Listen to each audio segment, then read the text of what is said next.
This conference will now be recorded.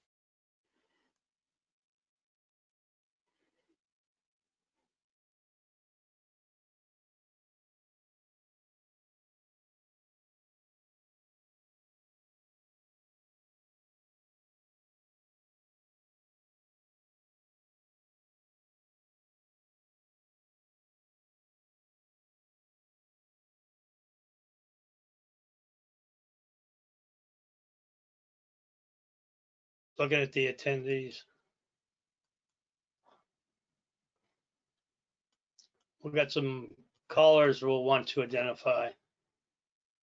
So,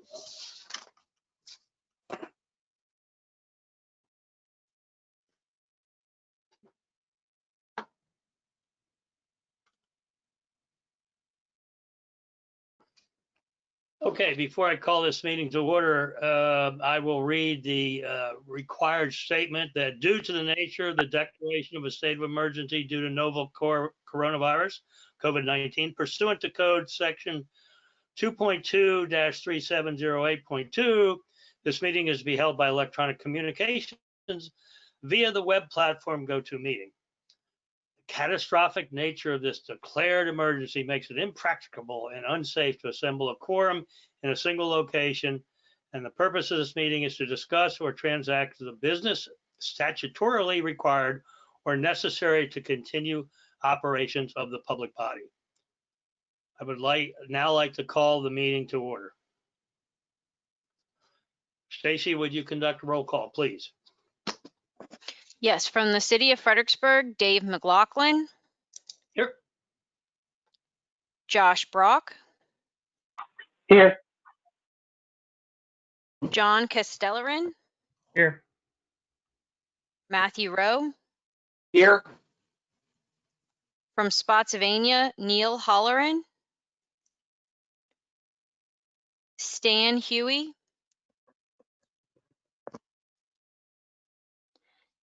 Al Durante.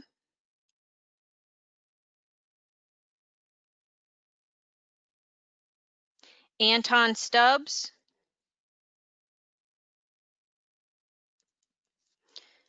From Caroline County, Ken Pogue.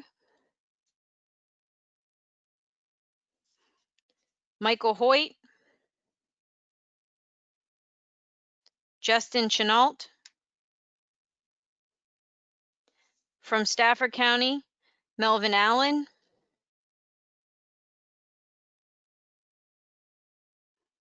David Swan. Ethelene Crenshaw. Here. Glenn Goldsmith. Timothy Haddix.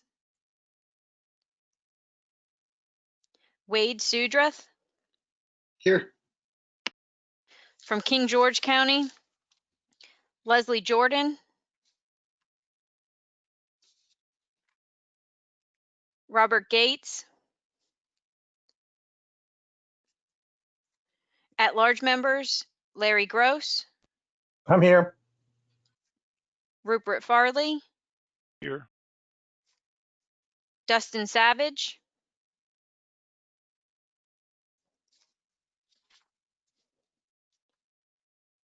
And Mr. Chair, if I might, let me run through Spotsylvania one more time because we didn't have anyone from Spotsy. I want to make sure I didn't miss someone.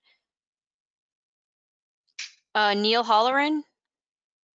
Stacy, I'm online. Got it. Stan Huey. Al Durante. Yeah, I'm here now. Thanks, Stacy. And Anton Stubbs. Hey, Stacy. Anton here. Okay, thank you. And back to you, Mr. Chairman. Do we know who caller number 7 is? And 3?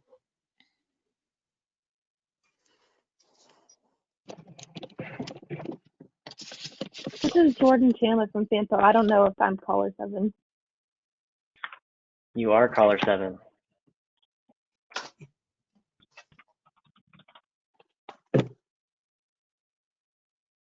Okay, so we've got the roll call.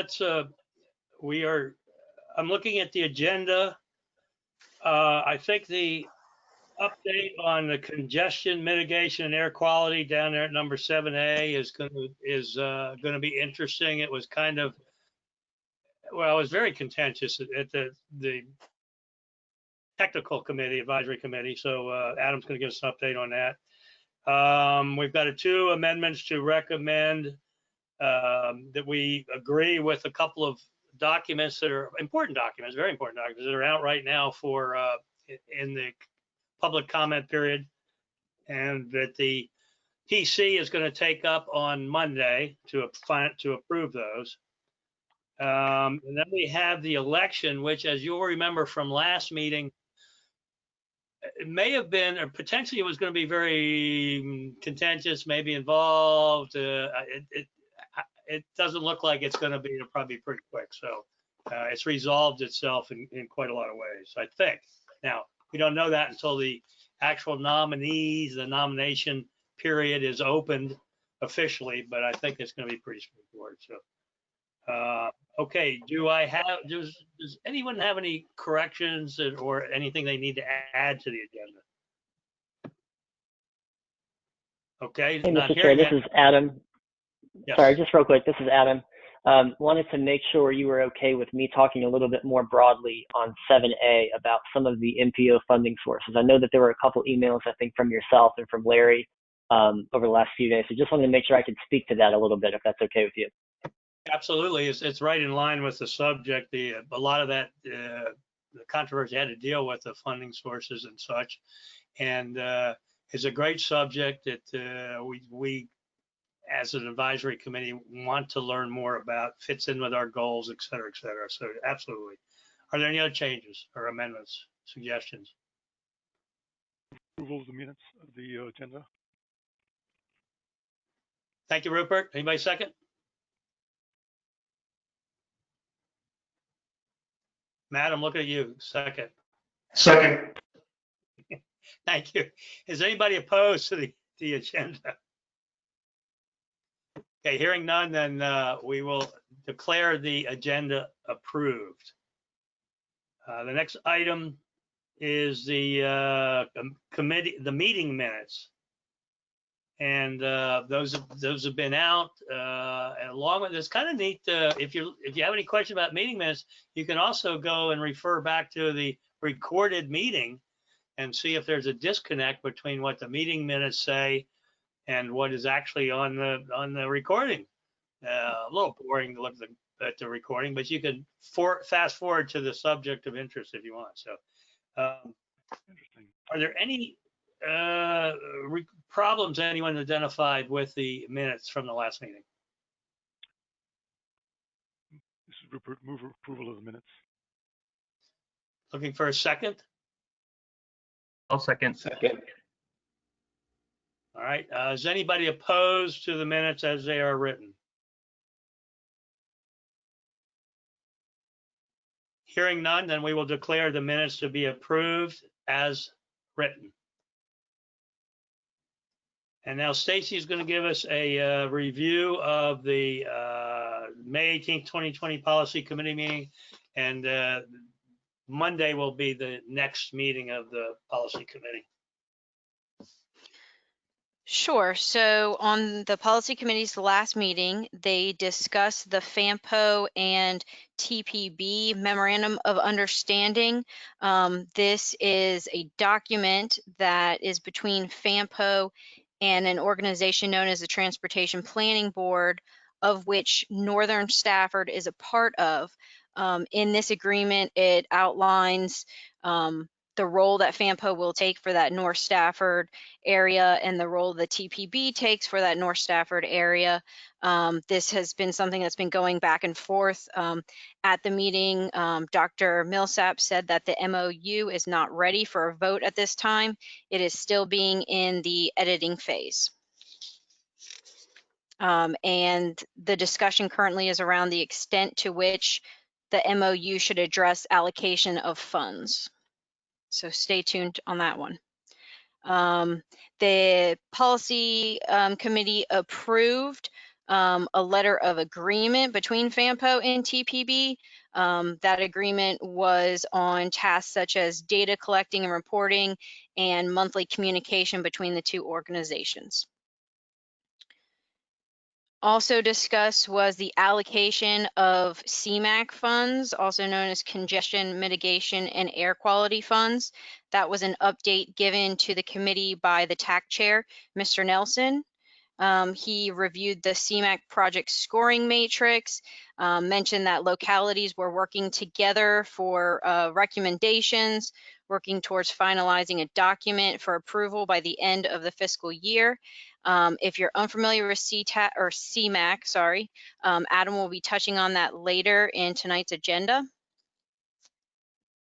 The committee also directed public comment periods to begin for the 2045 Long Range Transportation Plan Amendment, as well as a related draft air quality conformity analysis report, as well as an amendment to the fiscal year 20 Unified Planning Work Program and the new fiscal year 21 Unified Planning Work Program.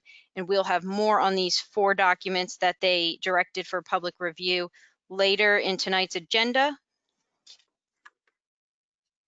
They also approved amending the fiscal year 18-21 TIP to add certain projects that VDOT had requested. This topic was endorsed at the last CTAC meeting. It was for operational improvements statewide in the I-95 corridor. And also approved was the Transportation Improvement Program, the document that lists the 4-year program for projects in the region. And we did give the public comment report for the TIP, the Transportation Improvement Program, to the Policy Committee before they approved it.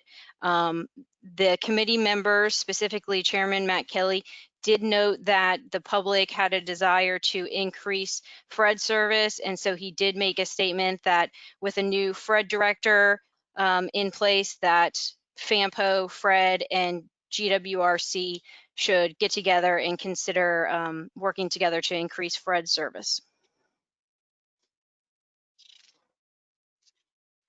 And those are the highlights. Okay, so you said it, and I'll just hit one more thing or 2 things.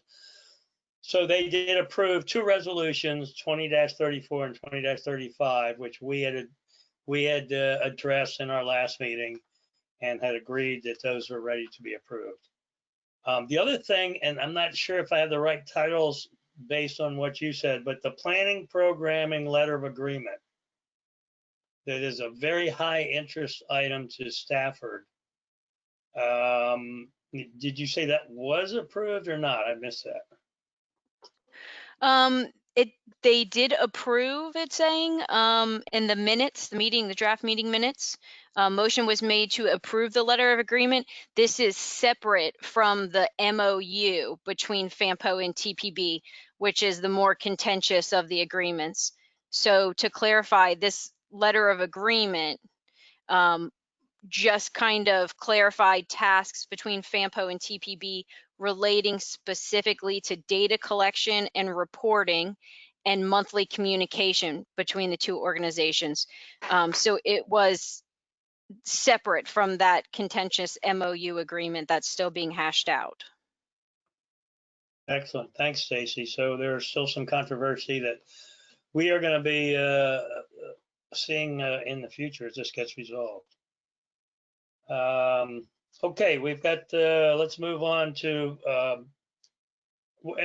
I'm sorry, are there any questions for Stacy on the PC meeting? Okay, let's move on to the public comment. Do we have any public comments? Have any been made or? We did receive 1 request to read a public comment. And then I'd ask you, Mr. Chair, to ask if anyone's on the line who would wish to give a verbal comment. But first, the written comment from Robert Thomas, a city resident and Spotsylvania property owner.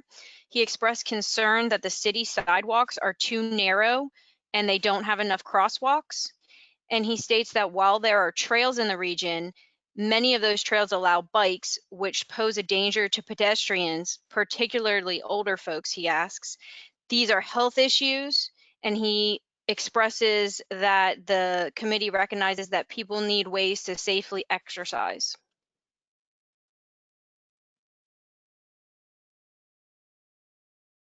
All right. Did you say his name was Robert Taylor? Robert Thomas. Robert Thomas. Thank you.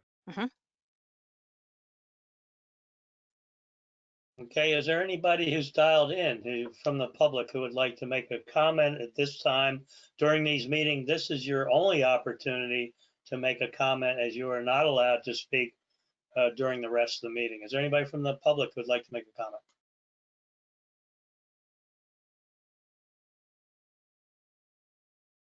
Okay, hearing none, I'll close item number 6, public comment.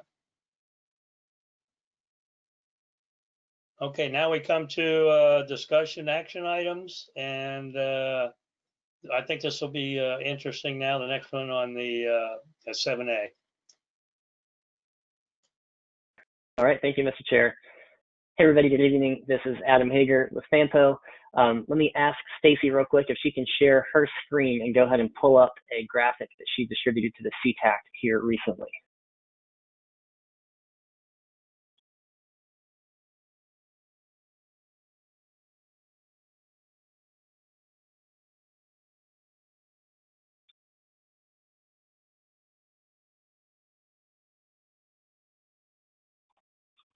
There we go. Thank you, Stacy. If you could zoom out maybe just a tiny bit so we can see a little bit more of that graphic.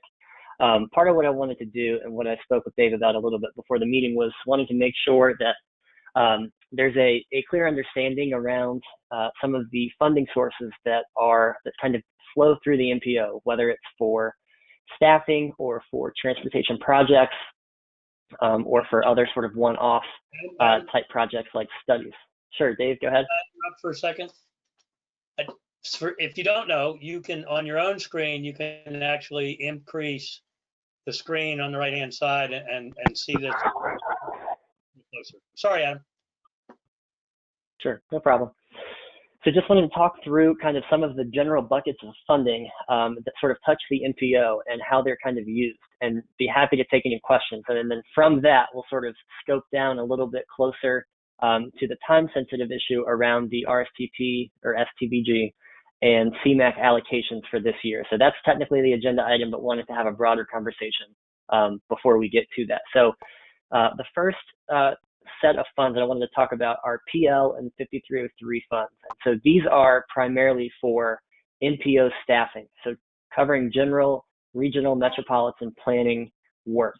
And so the PL funds come from FHWA, the Federal Highway Administration, and they require a 10% match both from the state, which in this case is VDOT, and our localities that make up the FAMPO planning area. So that would be Stafford, Spotsylvania, and Fredericksburg.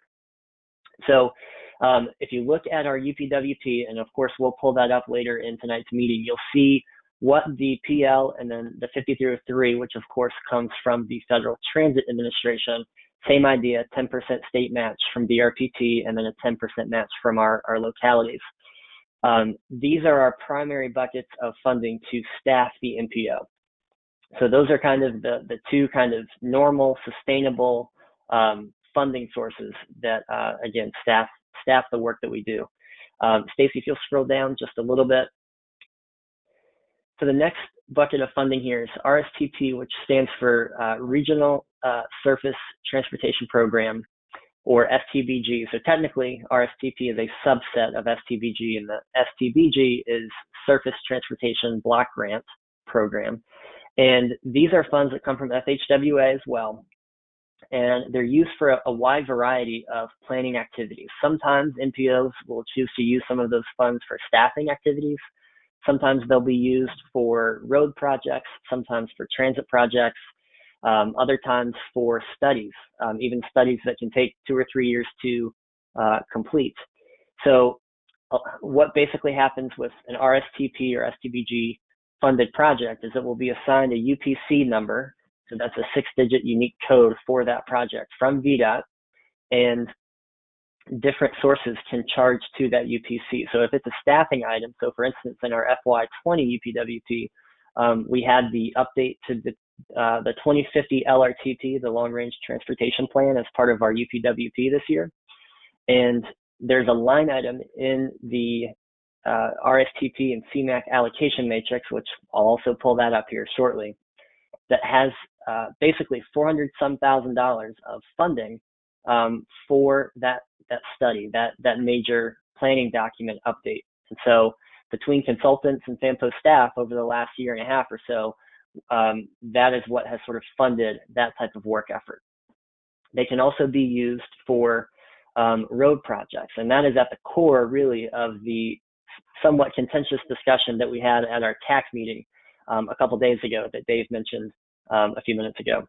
Also wanted to touch briefly on Cmac funds. So these are a little bit more restrictive than what you'll see with RSTP or STBG funds, where there has to be a direct connection to congestion mitigation or some type of improvement to air quality. So there's a number of demonstrated sort of projects that can aid in those two areas. And so as the NPO scores potential projects for Cmac funding eligibility, there's sort of a checklist we go through to make sure that it lines up with federal guidance around what's eligible for those funds. Like the RSTP or STBG funds, the Cmac funds can be used to staff certain activities as well. So those are kind of the four buckets that on a recurring basis will be in an NPO's UPWP that will go to studies, projects, and staffing. So I also wanted to touch a little bit, and Stacy, if you'll zoom in maybe a little bit toward the bottom of that graphic on Smart Scale. So I know that that was one of the questions in an email thread earlier this week. And the way that Smart Scale effectively works is it's a 2-year cycle where the state scores prospective transportation projects and allocates funding on a quantitative basis. So it's sort of meant to take out what used to be, from my understanding, quite a bit of discretion that the state would use in funding certain projects, and there wasn't a lot of transparency around why did $50 million go here for a project on 81, but we have lots of needs on 95, for example. So this is a way to quantitatively use metrics that identify things such as economic development, safety, congestion mitigation, and all of those different factors they use lots of different data. There's probably a staff of, I don't know what the number is, but I would guess probably 80 or 100 at VDOT central office that works just within the Smart Scale program to score these projects. And so the phase or the step that we're in for this sort of round 4 of Smart Scale, so this is the 4th 2-year cycle since the program was started, we are at the process where we have submitted as a regional agency, FAMPO, and then also as our planning district commission, the GWRC, we've submitted our 5 regional pre-applications, and VDOT is in the process of screening those pre-applications to see if they can make it to the full application stage. So the full applications, there's FAMPO gets 4 of them, GWRC gets 4 of them. Those are due by August 3rd. So that will be one of our major staff efforts over the next month and a half or so.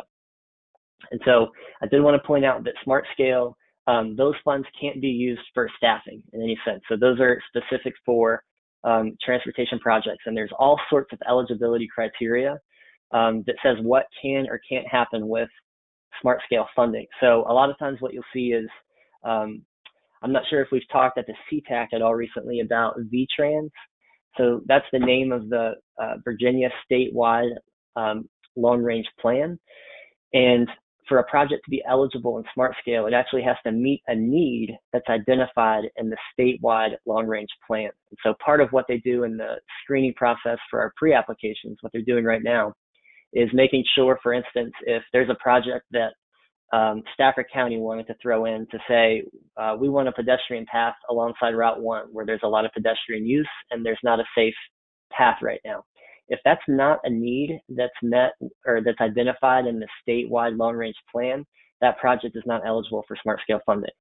So if it is, of course, on the other hand, then that project would be eligible. So there's all sorts of things and checklists that we sort of go through to make sure projects are eligible. And there's also a document called the technical guidance, which comes out for every 2-year iteration that is very detailed. I think this year's version is, and Matthew, feel free to correct me if I'm wrong here, but I think over 100 pages long that sort of spells out, here's all of the things about the Smart Scale program, has a lot of FAQs as well. So I wanted to touch a little bit on Smart Scale, and part of what I mentioned in an email to the group the other day is this is kind of what I would call a brief overview of some of these different funding sources. So like Dave said, I'm happy to take any questions, but what we'll try and do as well is get somebody who's been around and been in the game for 10, 15, 20 years even, that can give a really in-depth perspective on some of these funding sources. But for the time being, before we jump in specifically to the current RSCP CMAC allocations, I did want to see if I could take any questions from this sort of initial broader conversation.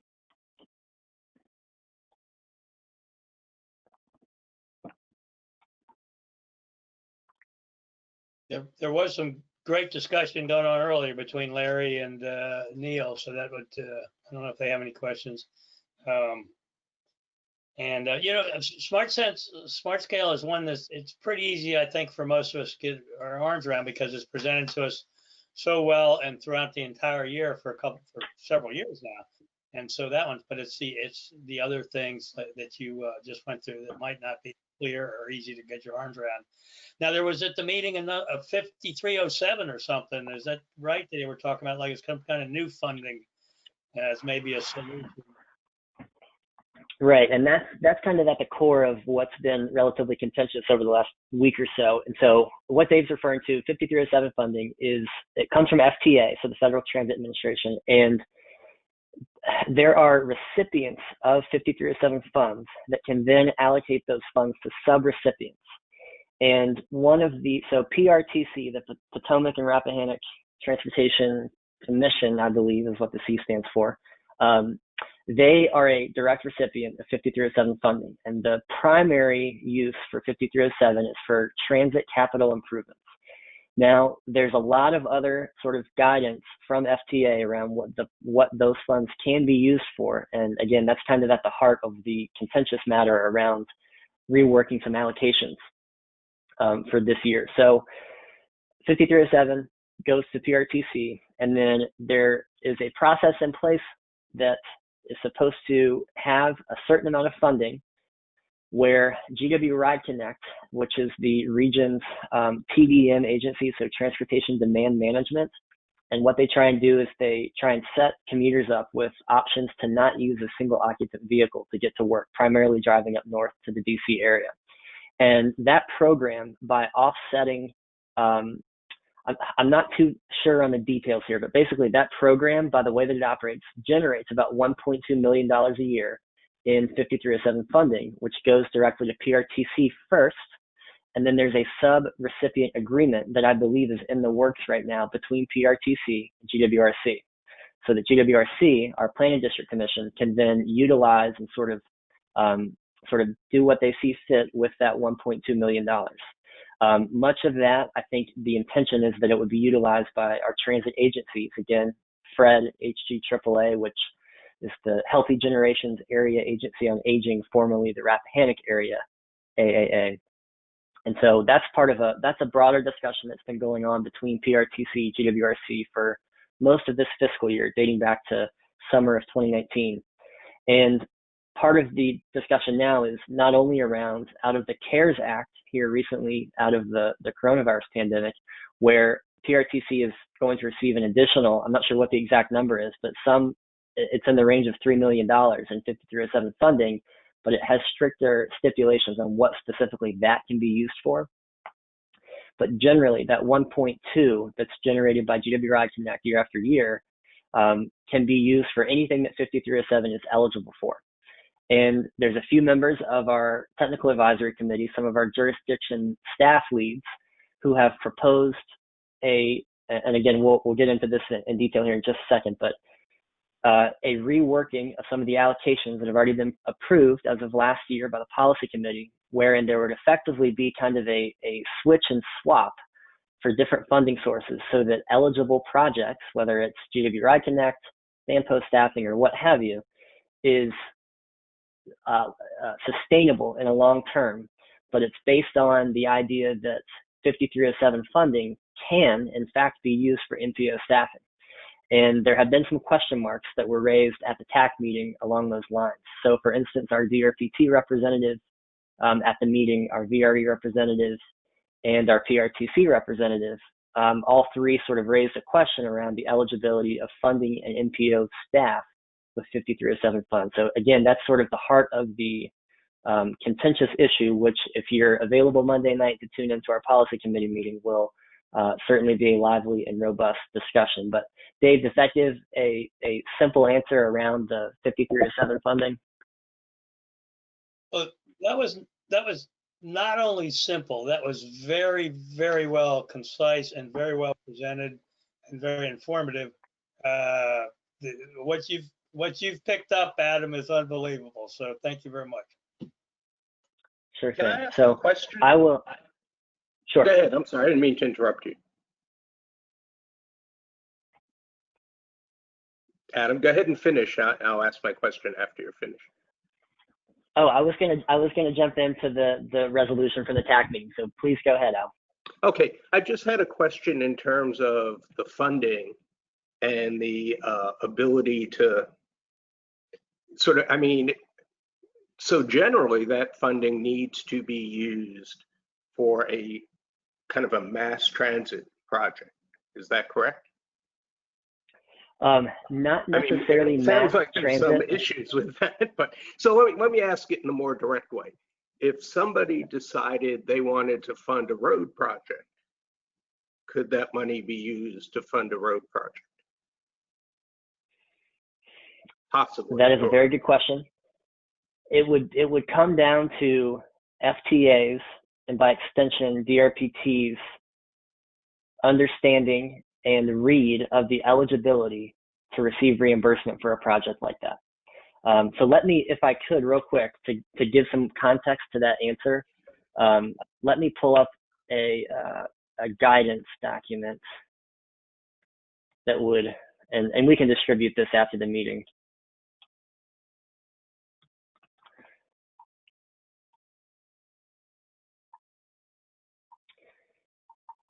But there are basically eligible activities that are sort of made up here on the FTA website that sort of say what can and can't be used. So could a road project, I don't want to say no to that, but I don't think that that's the kind of underlying purpose behind 5307, but this paragraph right here would sort of give a general overview of kind of what types of things are eligible. Now, I will say too, it's not quite as simple as this. This is just sort of a kind of a public-facing version of what is probably a very lengthy statute in the U.S. Code around 5307. So it's not quite out a yes or no. Could a road project be funded with 5307? But there are a number of eligible activities. Al, let me add to that. From the TAC meeting, I got the impression that the idea was you use 5307 money to do some of the staffing and some of the other things, which would then free up other monies to do the capital improvement kind of things that you're talking about, I think. That is exactly right. That's the heart of the proposal put forward by our jurisdiction staff leads. And in theory, if that is the case, if that's eligible, and I think that's part of the question that there's a lot of conversations happening right now that we're trying to get a firm answer, is that something that is truly eligible and does that work?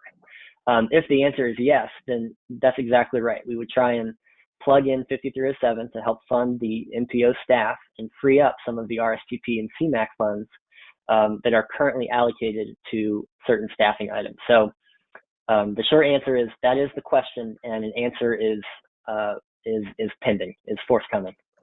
Wait and see is your answer. wait and see.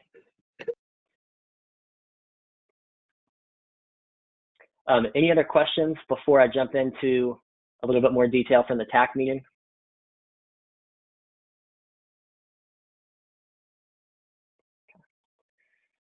So I've got pulled up here. So what Dave had sort of asked me to speak to a little bit was a draft resolution from the TAC meeting. And this is going to look a little bit complex, but basically what this sort of spells out is kind of a three-part proposal that's been effectively drafted by our jurisdiction staff leads that are on the TAC. So the representatives from Stafford County, Spotsylvania County, and the city of Fredericksburg, who we have worked closely with over the last really going on 2 or 3 months now, where due to kind of our unique position right now as a FAMPO staff and not having, to be candid, experienced leadership right now, the policy committee has sort of asked us to work very closely with the TAC leads on this process to score, allocate, reallocate, whatever it might be, the funding for RSCP and CMAC.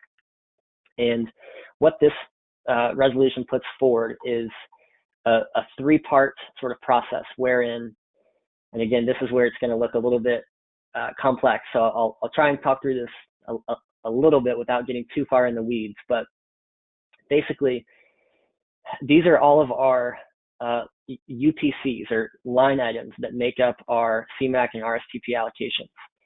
All of the numbers in red over here to the right are RSTP, and all of the numbers in blue are CMAC. And so you can see how these have basically 6 different years from FY21 to FY26, and that matches up with the VDOT 6-year improvement program. So that's sort of the horizon of that statewide program that this has to match up with. There's also previous funding, which means anything that has not yet been spent that could be spent on that UPC.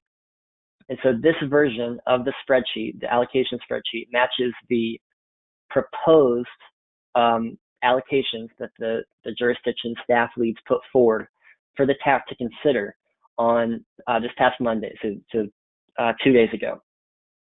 And the first step that I mentioned is taking projected excess previous funding. So I know that's a little complicated, but basically everything that is projected as of the end of fiscal year 20, here in about 20 days, to be left over, and moving that to transportation projects. That's sort of step 1. Step 2 is allocating new FY26 funds to transportation projects. And so there's some projects down here that have been identified for funding as proposed by our TAC leads. And then also the other thing, and this is where the contentious part comes in, is looking at what has been a $125,000 allocation to the GW Ride Connect program right here for fiscal years 22 through 26, and they have proposed to move that to other projects. Some of that down here for the new applications for this year's round of CMAC applications, and then some of that to fill a gap on the Courthouse Road 208 and Hood Drive project in Spotsylvania. So the thinking was that we can move the 125 from GW Ride Connect with the intention that GW Ride Connect would then be able to utilize 5307 funding that the MPO could potentially receive. And that therein sort of lies the kind of question mark, is that something that is actually eligible? And that's where we had about an hour-long, if not more, conversation this past Monday. So those are kind of the 3 pieces that make up the proposal that this draft resolution reflects. And this middle sheet here is what we call a balance transfer sheet. And what this does is it basically spells out from the most recently approved spreadsheet last year what funding is moving based on this proposal to other UPCs. So that's what this sheet is here. I will say too, before I take any questions, that since the TAC meeting, there have been further conversations between myself, some of our staff leads, with our jurisdictions, GWRC, PRTC. So that's part of why we wanted to call this a draft resolution, is that there's still quite a few moving pieces before we recommend something to the policy committee. And that's also why we didn't make this an action item for the CTAC tonight, knowing that there's still quite a few things that would change, and we wouldn't want you guys to be under the impression that this is sort of a fixed proposal that does not have any wiggle room between now and June 22nd. So with that, I would be happy to take any questions.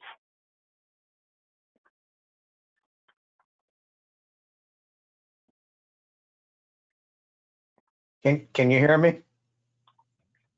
Yes. This is Larry. what is the total amount of money that's involved in this About 2.5 million. In ballpark? Yeah. $2.5 million, right?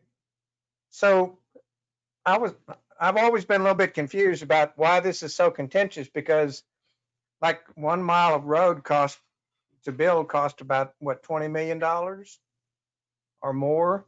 So this is not a huge amount of money, but apparently it is, has a high level of interest in terms of where it's going to go to. So I'm not quite understanding it, because there's much, much bigger money involved in other projects, right? Right. The primary, I'll sort of speak for the group collectively from the TAC meeting. And Dave, feel free to chime in since you were part of this conversation, of course. But the impression that I get is that even though it's not in the big picture in all of transportation planning a great deal of money, we're talking about $125,000 a year. From a staffing perspective, that actually makes up a very significant part of the GWI Connect annual budget. In fact, it's just over 20% of the annual budget. And so if there is not a way to backfill that funding from other sources, which as of right now, there's nothing on paper that says that, or confirmation from FTA that that's the case, there would be a layoff of about 1.7 FTEs starting in FY22. And that's what we're trying to avoid. And that's also what the jurisdiction staff have stated a commitment to as far as keeping that program funded and keeping it whole. However, as of right now, it's just a statement that has been made, and they've also asked for that to be part of the resolution text, that the TAC effectively remains committed to keeping the program whole. The issue is, how is that going to be done? And is the proposal for doing that with the 5307 funding eligible? So to your question, Larry, is it really all that big of a deal in the large picture of transportation planning? Most people would probably say no, it's not all that much money in the big picture, but from a staffing perspective, it's going to have a significant impact on the ground level.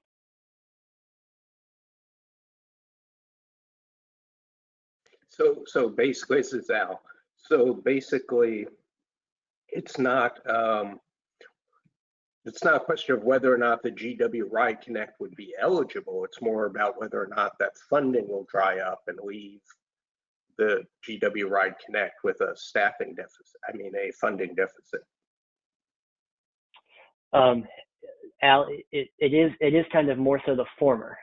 It's more so along the lines of the 5307 funding from the discussions that have taken place. And again, I want to be clear, I'm not suggesting that one perspective here is the correct one. I'm trying to keep sort of a level playing field here among all the different folks that are part of this conversation. But the idea is that GWI Connect is the work that they do is not transportation planning work. It's effectively, in many ways, it's a customer service oriented program that helps commuters get paired up with other commuters who want to not use their own vehicle to get to DC every day. And so the question is that type of work eligible to receive reimbursement through 5307? Some people say yes, some people say no. So these guys these GW Ride Connect and the staff were covered by funding in years prior. So is some PL funding been lost, and you're trying to figure that? I mean, this is not a big question on my part. I support the staffing that FAMPO has. They do good work and they need to be funded. But it just sort of seems like something's gone sideways here a little bit, and y'all are trying to recover from it a little bit. And it doesn't sound like it's a big deal, but it sounds like it's more about something other than transportation projects.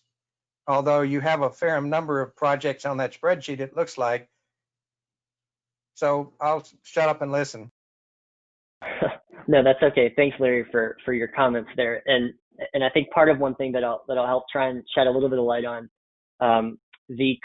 so part of how a project even ends up on that spreadsheet in the first place with any funding allocated is it gets scored. So there's a document that we as the FAMPO staff are required to use. It does have a few flaws, which is why it's going to be updated in our next fiscal year.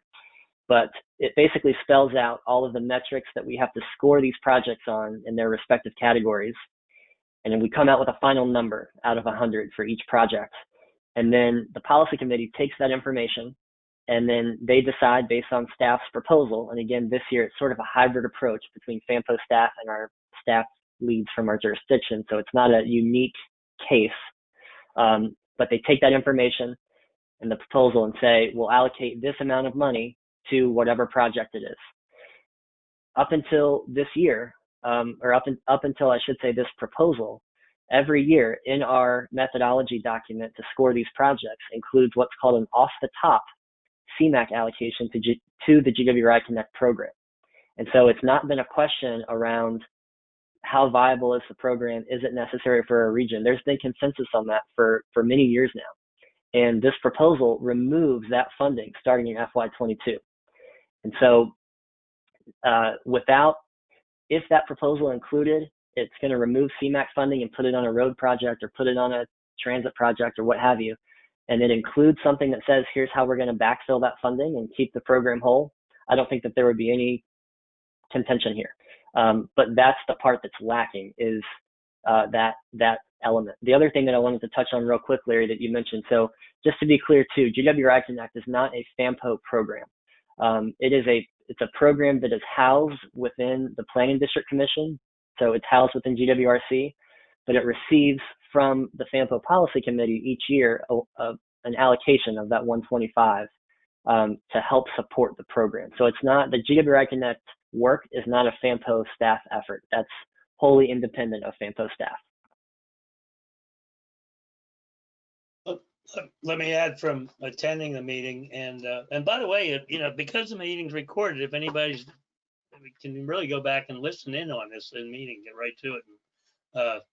Specifically Stafford, Spotsylvania, and Fredericksburg. But the projects that we're talking about are ongoing projects right now. I mean, it's Enon Road, it's Telegraph Road, things like that. And there's a time critical, which, as you can imagine, makes it more difficult. They're trying to get this money squared away by July.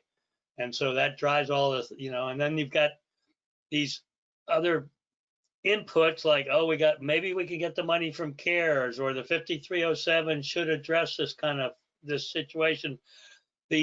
No one had, I wouldn't say, I shouldn't say no one, but the group wants to support the Ride Connect and and do that. So they weren't saying, hey, we don't care about them, get rid of that money.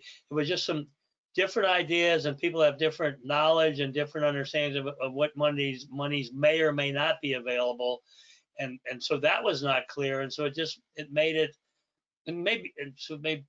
complicated, given that it was urgent and that was and there was a lot of unknowns from a bunch of different agencies on what we really could do. So, right. The other thing, Dave, if I could sort of chime in with, that made it a little bit difficult was this proposal wasn't put forward by our jurisdiction staff leads until last Wednesday. So for a lot of people, VDOT in particular, they were kind of caught off guard a little bit with the amount of changes, the process to do it, why is this way and not that way type of thing. So part of it was they just hadn't had ample time to review it, nor had most of the rest of the group. So that was another consideration from the conversation on Monday.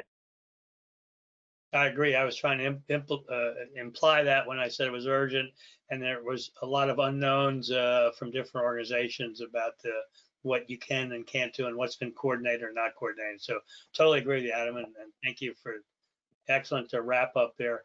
I really would recommend to Stafford and Spotsy to talk and Fredericksburg, or my fellow Fredericksburg guys, to talk to our representatives, the ones who have sponsored you, or the members on the TAC committee, about what's going on, and to and just watch it for yourself online, if you will, and then it's going to be resolved. It's just going to be, well, it may not be resolved, but it's going to be a big issue at the PC committee. So Anyway, I think, Adam, unless there's some other questions, we've covered that well. And I very much appreciate how well you covered it. I agree. Thank you.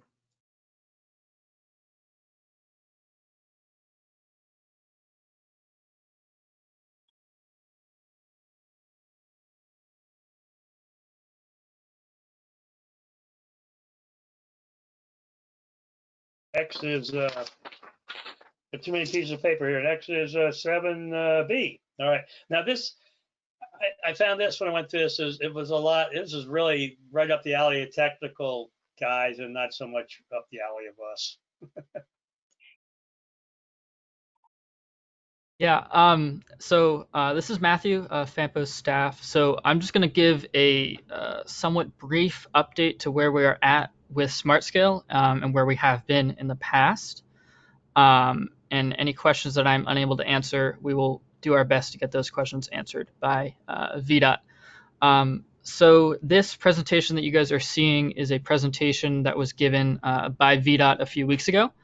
So we're just kind of using it here to highlight some of the major things. So Adam, you can go to the next slide. So kind of the first thing here, one of the bigger changes is that, as Adam mentioned previously in the funding portion, the pre-application period, which was completed in beginning of April. So 5 applications from each jurisdiction were submitted. So GWRC submitted 5 and FAMPO submitted 5. And then the full application period, which should be opening any day now, I believe, will have a limit of 4 applications. So each jurisdiction will have to remove 1 application from their cap. So you can go to the next slide. And then kind of this goes through the SmartScale cycle. So the graphic on the left goes through that full cycle, and on the right, it lists the major dates throughout it. And the blue text throughout this presentation you will see are areas that were notable changes from last year. So the pre-application period used to be longer. This year it is much shorter to give VDOT more time to screen the projects more thoroughly. But much of the same is the final applications are due by early August. And then August through December, they are scored by VDOT. And then in January, we'll have final scores from the CTB. So coming up here, we will start working with all of the localities to complete the final applications, as well as get the resolutions and approvals through all of our committees. Yeah, and as Adam highlighted there, the application refinement process. So much of these next parts are just part of the smaller changes that were made throughout the process. So this slide just lists out some of the eligibility requirements. Adam, you go to the next slide. And again, the blue text just highlights some of the changes.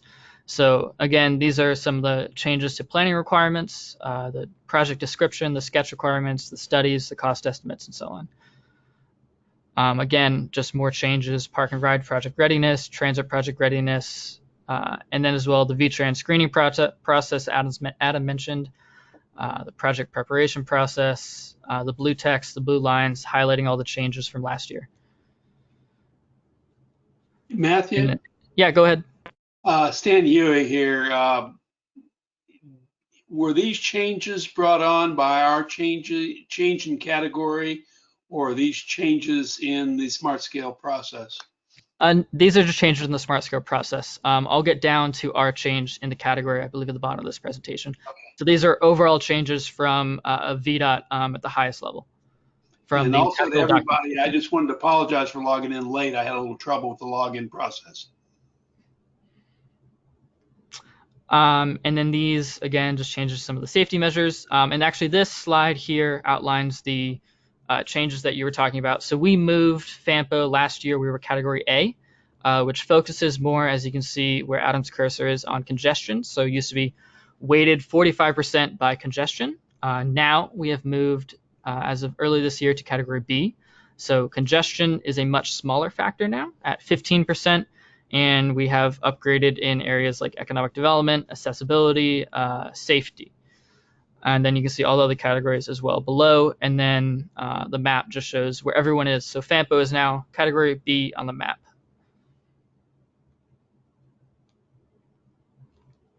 And then again, just changes to the prioritization and programming process by CTB. And then more changes to some of Matt, on that yeah, go ahead. page, this is Rupert. What's the E point? What is this? E.2 they refer to? E.2. So scaling the E.2. Whoops. Example of scaling the E.2. I am actually not sure. Adam, do you happen to have an answer for that or no? Okay, we can always we can get that question answered by VDOT as well. But I'm assuming this is one of the environmental measures that were changed as of this year in the documentation. Thanks. It looks like some of the weighting factors based on this chart may have been changed. Yeah. They completely eliminated that chart and replaced it with the one below it. Yeah, that seems to be what the case.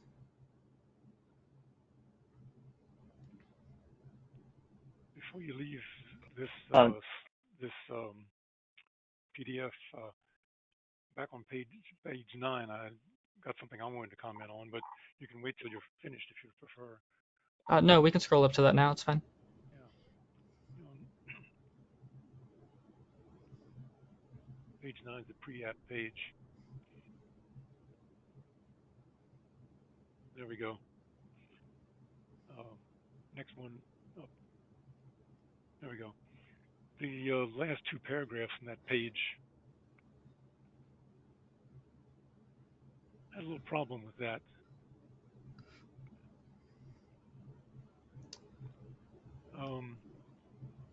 The next to the last paragraph is talking about roadway with new alignment. You need to study alternatives to doing that new alignment. On the other hand, the last paragraph, if you're talking about adding more lanes, you don't have to study alternatives. All you have to do is study alternatives to optimizing the existing capacity. I can't understand why what's good for one isn't good for the other. Right.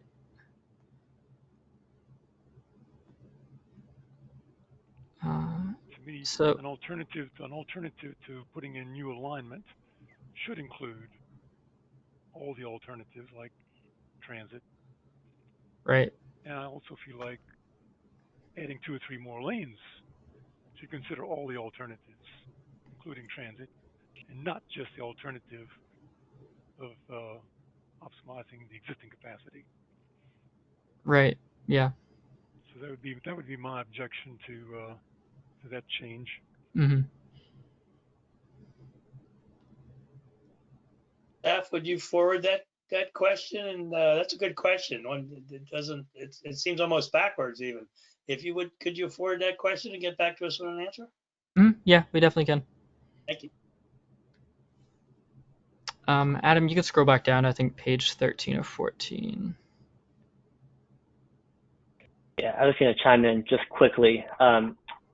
Just as far as the comment, and we'll get that question onto VDOT, but just so everybody knows, this is the approved by CTB version.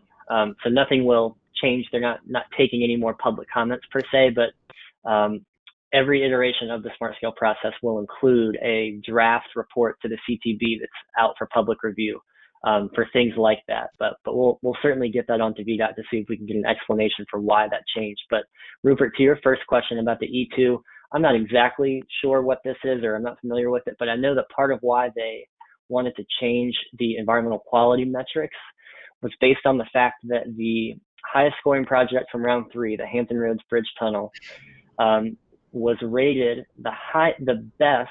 Well, let me pick the right adjective here.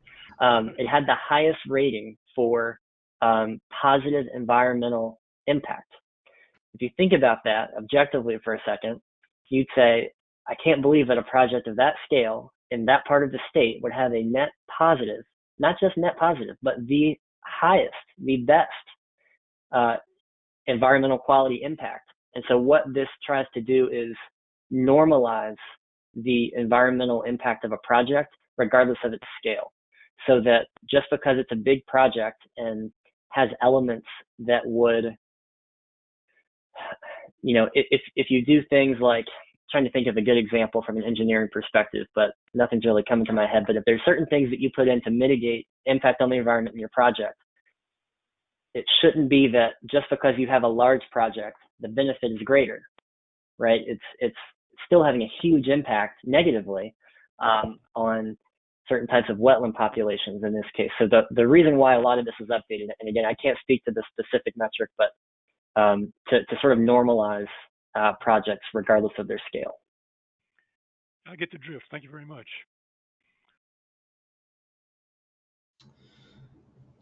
All right.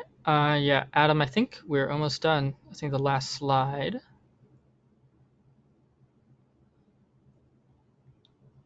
If you could just zoom out slightly. And again, these are just changes to some of the economic development measures. So these may be a bit more important for FAMPO, as last year we were only 5% economic development. Now we are, I believe, 20%. So this slide just lists some of those changes to the economic development portions. And again, all of this information is also in the Smart Scale technical documentation. So if anybody wants to read up further on a lot of these details, a lot of answers are probably there as well. But this presentation just kind of highlights some of those major changes, I should say. So as of right now, FAMPO staff are, I believe, waiting for the full application window to open. It was supposed to open beginning of June, but is not open yet. So once that begins, we will be starting the work on completing our applications and working with the localities to finish those.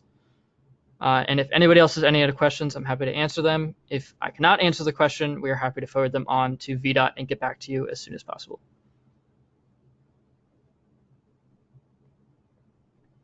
Okay, Stacy, moving on to public comment period update. And I will say, I don't know if anybody had looked at the process when you go online that takes you to, if you're John Q. Public, takes you to reviewing any of these documents. And then when you get down there's actually some videos that Stacy did that says, here's how you know, kind of takes you through the document itself and says, here's what you might want to focus on, and here's what this means, and here's what this column means, and here's some information provided in the two documents that I looked at.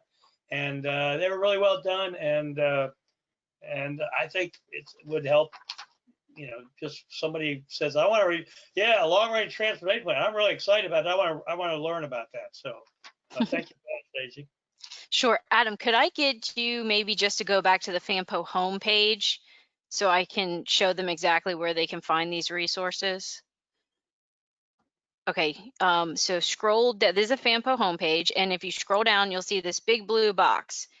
You're going to click on that big blue box, and it's going to bring you to the public involvement page. And under this yellow heading, you'll see 1, 2, 3, 4. We have 4 documents out at the exact same time for public comment. There will be a public hearing on Monday, this coming Monday, during the policy committee meeting. There's directions on how to join will be posted, just like for CTAC, on our homepage. We don't have those up yet, but we will as we get closer. Today, you are asked to take some action on 2 of the documents that are out for public comment to recommend those documents to the policy committee. We'll start with the 2045 Long Range Transportation Plan. That's number 1. So you click on where it says follow this link. It opens up a page specifically for the long range plan. And it tells you, why does this plan need to be amended? It gives you tabs on why you should comment. Then there's the blue tab on how to review and comment.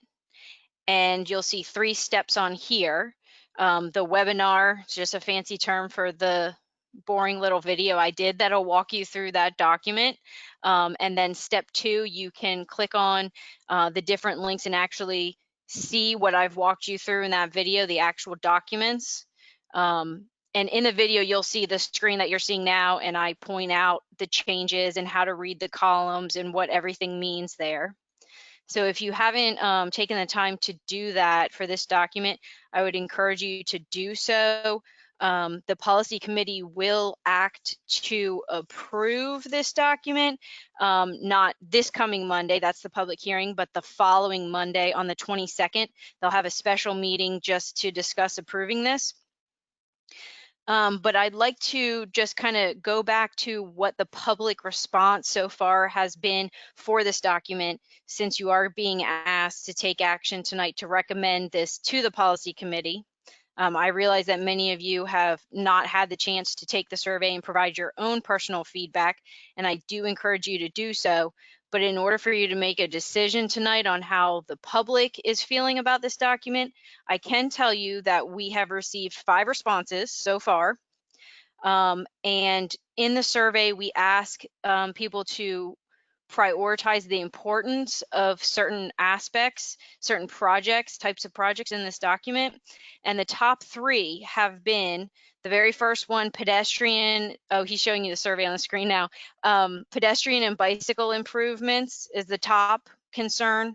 The LRTP amendment does propose 6 new bike and pedestrian projects. So I think that's kind of really well matches what the public's looking for. But of course, that's for you to decide on your own.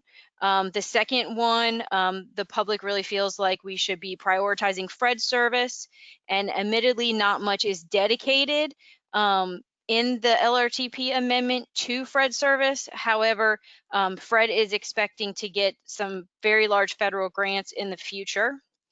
And the third project of importance is I-95 road and ramp improvements. And these also are included in the I-95 or in the LRTP document. So I feel like that's a good match for the public's projects of importance as well. We received a few specific comments from the public on this document. Mostly the theme of the comments are on the importance of public transit. So again, as you consider maybe recommending this to the policy committee, you'll want to consider that most of the projects are not prioritizing public transit. However, it is important to note that 1, this is, so to speak, a living document and can be amended, and 2, FRED is going to be receiving a lot of money coming up here with the CARES Act. So another thing I want to touch on is any of these public comment documents. All of next week, I'll make myself available to walk anybody through, just like how you're seeing on your screen today, or if you need to do it over the phone and you look at your computer and I look at mine, I'm happy to do that. Just send me an email or give me a call. I'm working from home, so my hours are pretty flexible. I'll work with you on that. The next one I want to go over is the Fiscal Year 21 Unified Planning Work Program. Yep, thank you, Adam. So this is the other document that's out for public comment that you are being asked tonight to recommend to the policy committee. And again, we have the exact same kind of resources as we did for the LRTP. The UPWP serves as our work program, so it lists the activities that FAMPO staff say we're going to accomplish in this coming fiscal year, which starts in July. Again, we have a survey and a short video for you to watch. You're looking now at the survey that you would take. And so we have received 5 comments for this document as well. I'll go through those quickly. The top 3 priorities of the public are for studies to improve transportation on specific roadways, specific transit loops, and bike and pedestrian paths. There was a general consensus uncovered in the surveys that we have too little set aside for it. We have 460,000 approximately set aside for it, so the public kind of felt that this was a little too little. The second priority the public had was for public involvement. We are anticipating reducing this and cutting it down to 1/3 of what it is right now. However, the public did feel that this amount will be sufficient for public involvement. It would be 106,000. And the third top priority is to work to plan to reduce congestion in the area. And again, comments showed that the public feels we're investing too little in this plan in that area. And I'm almost done talking about this. Let me just give you, we had about 4 comments on this from the public so far. They are, one comment was that they want to make sure staff is involving the underserved populations in transportation planning outreach. Someone also commented that they want an alternative, an alternate river crossing.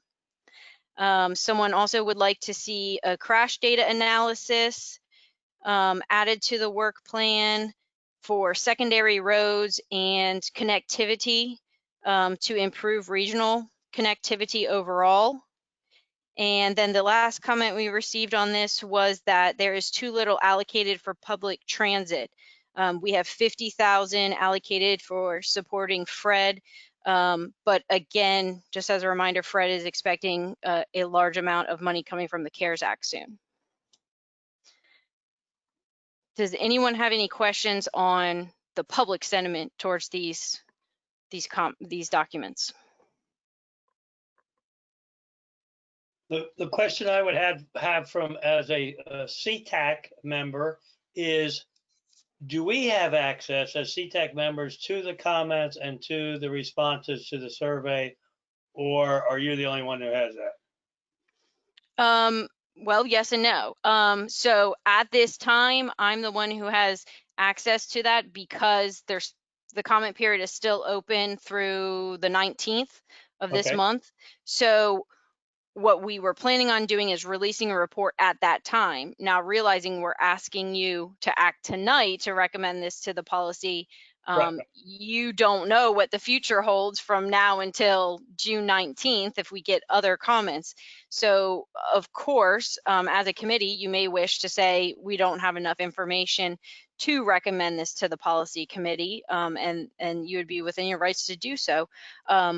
But on the other hand, the brand new survey tool that we have does allow us to share the information through a link. And I've done that with Adam actually. So it auto generates a report as the results come in. And so I can send you that link as long as you don't share that link is all that we ask that you do. It's not like a major thing if it does go out, but it could lead to some confusion if some people thought like that was the final results there. But if you're interested, I would be happy to share a link that you can access the incoming comments. And I think that's relevant for the next time, well, for the other 2 items that are still out there for review and are in the comment period. But moving on to number D and number E, Delta and Echo, they're very specific. We can't look at them. Thank you for telling us what the comments were and giving us that, because that would be relevant, and they are relevant.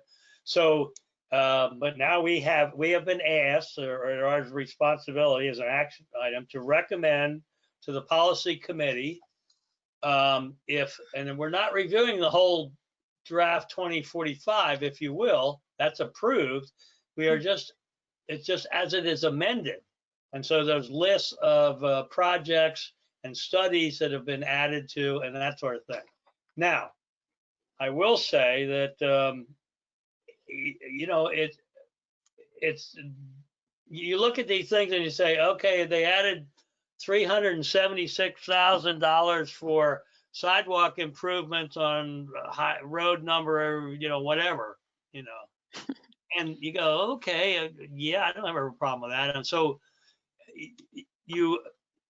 it's almost like in some cases you might want to say the document is fine. It doesn't seem to be anything controversial. I'm not really saying that every project on here is my favorite. It's a little difficult for us to actually make a recommendation, but by the same token, we're only making a recommendation to the policy committee. We are not approving it or disapproving it. So when you vote on this, I think there will be some people who may want to abstain. Maybe they even haven't even been able to get into the depth of the LRTP, and then the subsequent one will be the UPWP. So before we move to the actual motion, I'm asking kind of what kind of experiences you feel, or what kind of what your thoughts are on the process of what you had to go through to prepare for this meeting and say, yeah, I want to be able to vote on this. I think that's important for the CTAC in the long run. Anybody? All right. This is Al. I appreciate the hard work that went into preparing this document, and certainly, you know, we got a couple of days ago, probably the earliest that we possibly could have gotten it on this time frame. And certainly, you know, the documents that come out of the CTAC and from the FAMPO staff come out in a more timely manner than some other committees I'm involved with. But I mean, can we ask in the future? And I mean, I realize everything works on a, you know, on a moving time scale, on a moving, but could we ask in the future if we could sort of do this process a little earlier, so we do have enough time to sort of fully dive into the document instead of scanning it? Yeah, it has been confused this year with COVID and the other things that we've had to deal with. So that is definitely the desire, but it really has been a little screwed up this year. Hey, Dave Swan, can I make a comment here? Of course. Well, this plan is the 2045 plan. It was approved last year, remember? And what we're looking at are changes. Instead of doing a 2050 plan, from what I understand and remember from a previous meeting, the policy committee and the planners at FAMPO mutually agreed to use the 2045 LRTP and just make changes to it as needed based upon, you know, negotiations with the 3 counties, or the city and the 2 counties. So anyway, that's the way I look at it. I look at it as we've seen this plan already. It's just the changes that we're being asked to evaluate. Am I correct in that, or am I wrong? No, you are correct in the part that there are just changes, some additions, and some price recalculations on the cost of some projects and that sort of thing for this one. So the first one is kind of non-controversial, given that. Now, next year is going to be, I think, 2050, and the question about having the proper time to really review that and to have the alignment of the public comment period to be well before we actually have to. We'd like to have all those comments before we actually have to recommend something like this is still going to be an issue in the future. Now, however, I will say the UPWP is this year's UPWP. It is not last year's UPWP, and that will be the next one. So this is not the ideal process we've gone through. It has been put off track a little bit. Comment, you know, having 4 different big projects to be out for public comment, and all of them are, you know, and some of them are being voted on by us before the public comment period is even over with, is not the ideal situation. So anyway, it's what we have. So and given that, I will say before we have a second to recommend to the policy committee that the long-range transportation plan is adequate, the amendments to the long-range transportation are adequate, I would add something along the lines that, with the proviso that no significant and major issues come forward during the public comment period, which does not end until June 19th. So you're adding the a caveat, right? You're having a caveat. Okay. So the amendment would have that, or the recommendation would be amended to kind of have that little phraseology in it that, you know, if something that really knocks us off or on our ears comes in through then we don't recommend this. But so it's kind of and we've done this in the past. You remember, Dave, there's been a couple of years in the past where we've had to do this. Yeah, this is deja vu all over again. Yeah. Yeah. You're absolutely right. Yeah. So, and also given that there may be some people who abstain, and that's fine. So, well, if I have a quick question here, what if the community still has an opportunity to discuss this, but we're looking at these amendments. What is the recommendation from us if we're trying to put the caveat? Would it make more sense to table this until next meeting? no, because we can't, because what's going to happen is there's going to be a public announcement, and then, you know, it's going to be done. So I don't think, well, actually, no, wait a minute. Maybe you're right, Adam. I don't think we can delay this a month and then We'd be delaying the policy committee, I think, and that would mess up their plan, I believe. If all they're going to do is have a public comment on it and not actually approve it this meeting, which was what was just brought up, which is a great point, then why couldn't we wait another month, or can we? Mr. Chair, if I might, is Stacy. Yes, please. So they are going to have a special meeting on the 22nd, so not this coming Monday, but the next Monday, for the purpose of approving this document. And so just the way timing fell that we had to have the 30-day public, that requires them to come back for a special meeting.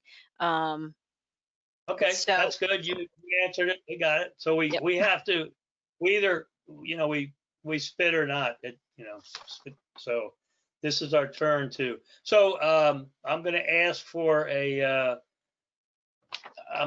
someone to make the motion that with the proviso that I suggested, or your own motion if you want to. No discussion first.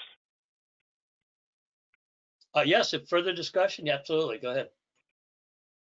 Maybe somebody can tell me about the cycle track on Caroline Street that goes from Pitt to the RRMT. Anybody know what the RRMT is? Take a guess. Railroad terminal or one of them? Huh. Okay, I guess I've never seen the expression RRMT before. No, it's RRHT. My glasses aren't that good.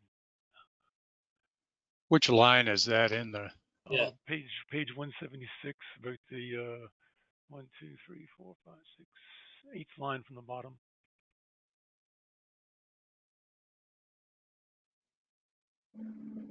Riverfront. This is Neil from Spotsy. Isn't it the Heritage Trail, Rappahannock River? Could be. Oh, Rappahannock River Heritage Trail. Okay. All right. Thank you very much. Also, I noticed that we have projects on this spreadsheet that are long done. Does that bother anybody? Like the Harrison Road at US 1 improvements, $22 million. That's been finished, seems like a year or so ago, maybe more than that.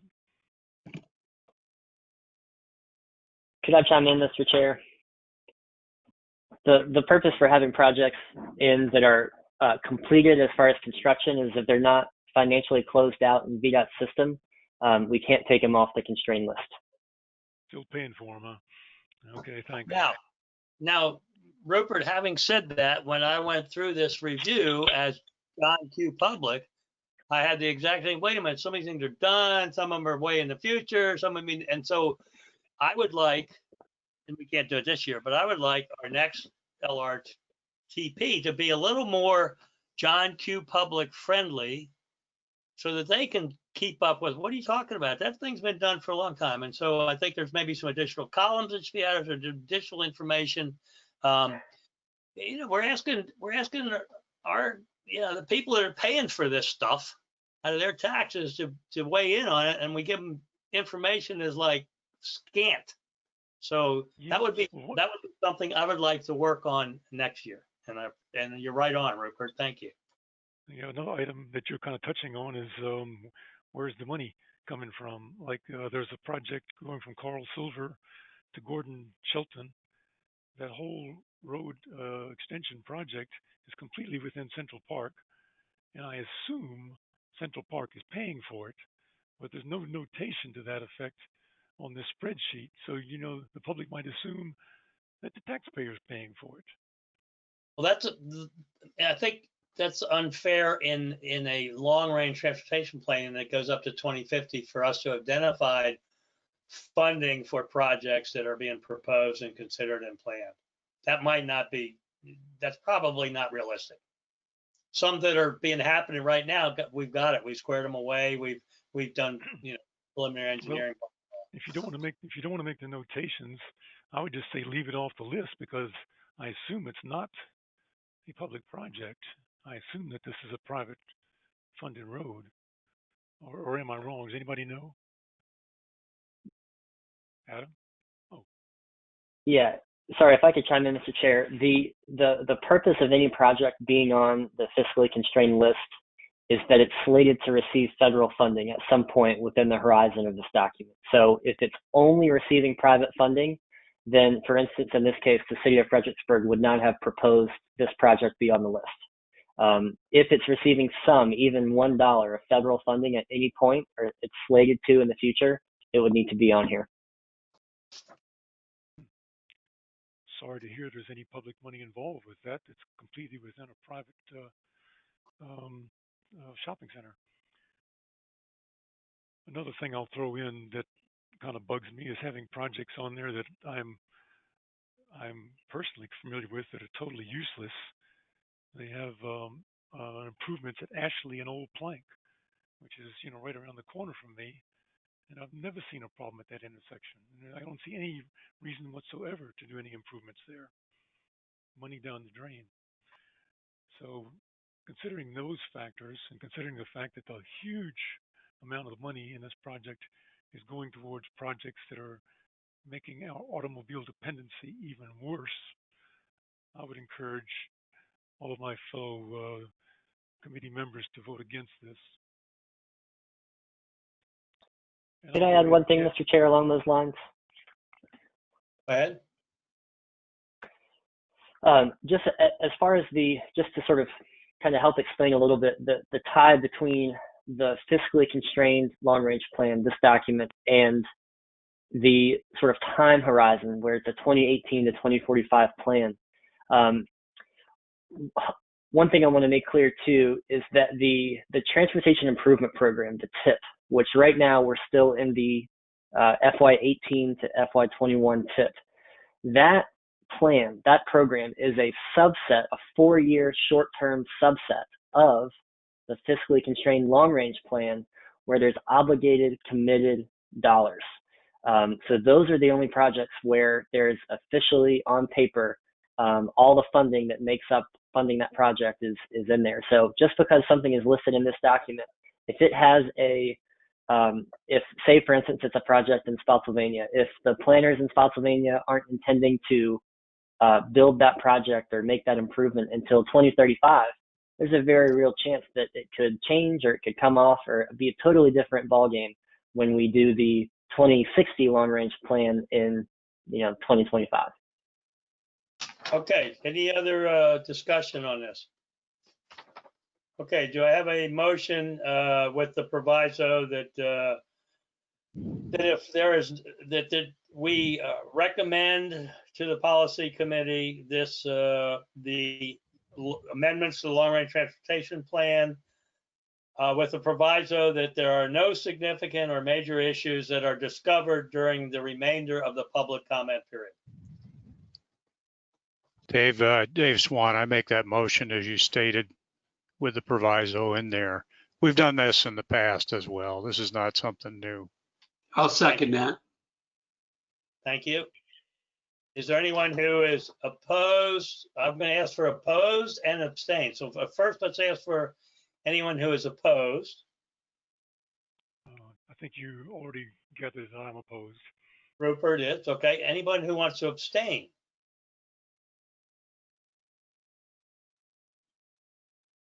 Okay, then we'll assume that the rest are in favor of this recommendation to the policy committee, and it is approved. Okay, so let's move on similarly to the UPWP, which is very specific to what is going on and what the issues are and what they have to do here in FAMPO, very specifically. And there's a lot of great detail in there. Is there any discussion on the UPWP for the upcoming fiscal year 2021, which is next month, right? Okay. So this one does not require any proviso. Is there a motion to approve the UPWP? Our recommendation. Dave, can I add one thing real quick? Go ahead. Just for a full picture of sort of transparency here, we have received a few comments from VDOT as far as suggestions for the UPWP. So I did want to make the group aware of those before you guys take a vote. Those are the only what I'll call substantial changes from this version that's in the packet that you've got tonight. So if I could, Mr. Chair, just run through those 3 comments real quick so that you can make the recommendation inclusive of those. Thank you. The first one that they asked for was they wanted a more defined list of which programs and studies were being funded with RSTP or STBG dollars. So let me scroll down to the section where we have addressed that in the forthcoming draft. Basically what we've done to date, which matches what has been done historically at FAMPO, is anything funded with RSTP money in the funding breakdown for each of our planning activities, we would just mention with an asterisk if something has any RSTP funds attached to it. So for instance, the 2050 long range plan is being funded with RSTP funds. What we have done in the upcoming draft that will be in the packet for the policy committee meeting, we're still working on the document, is that we will include a new section in this table to spell out in a narrative format what specifically is being funded with RSTP money. So that's how we'll plan to address that first comment in the UPWP.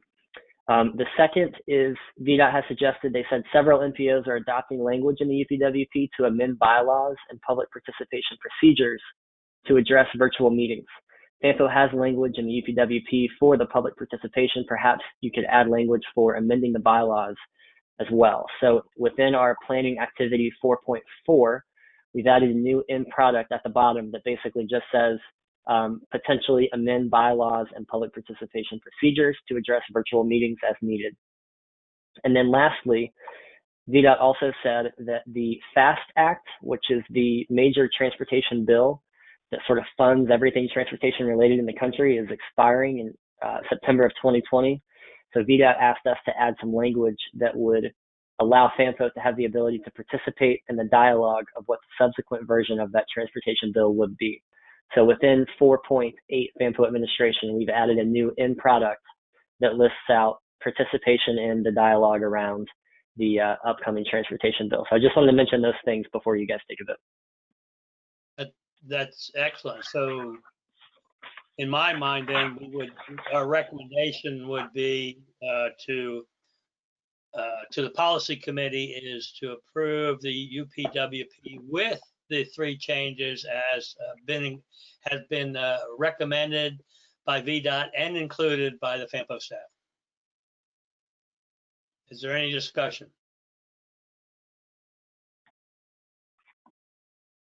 Okay, do I have a motion? Dave Swan. So moved. A second. Dave Swan, I'll second that. Okay, are there any further discussion? We have a motion and it's been seconded.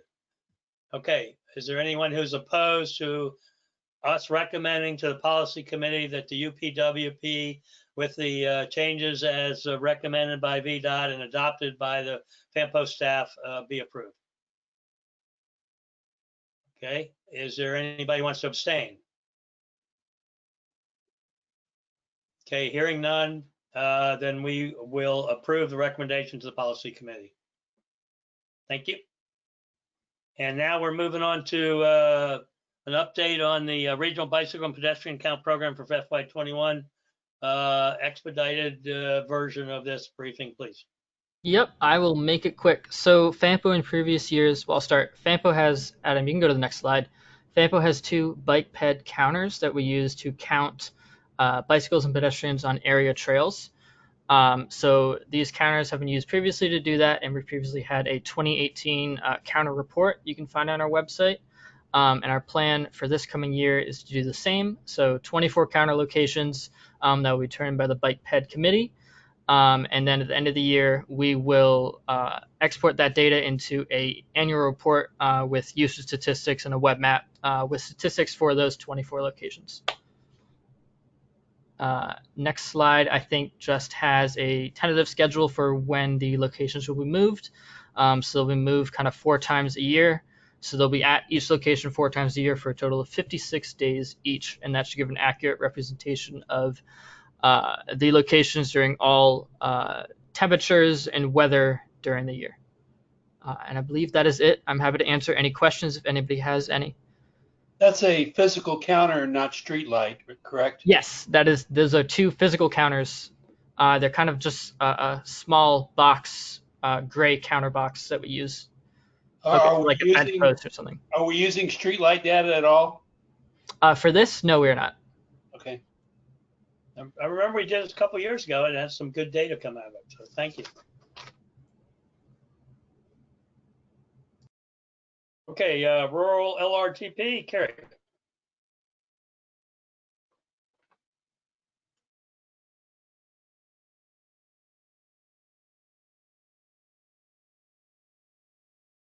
You're muted if you're trying to talk to us.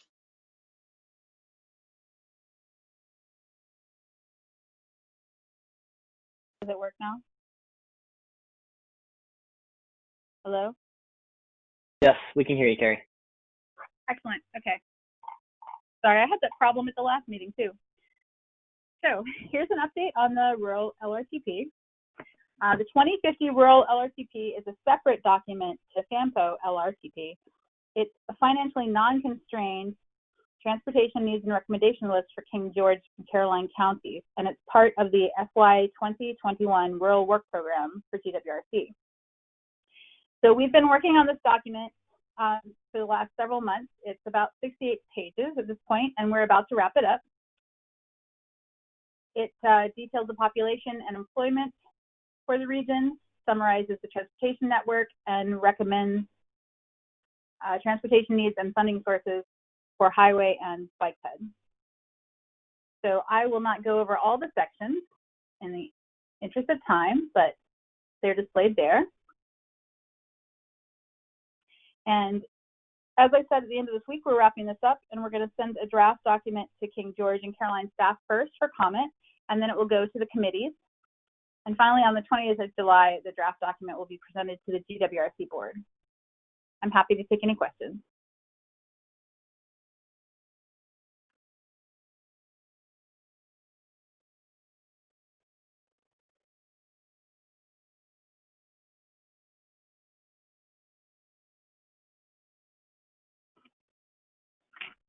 All right, Stacy, the schedule update, please.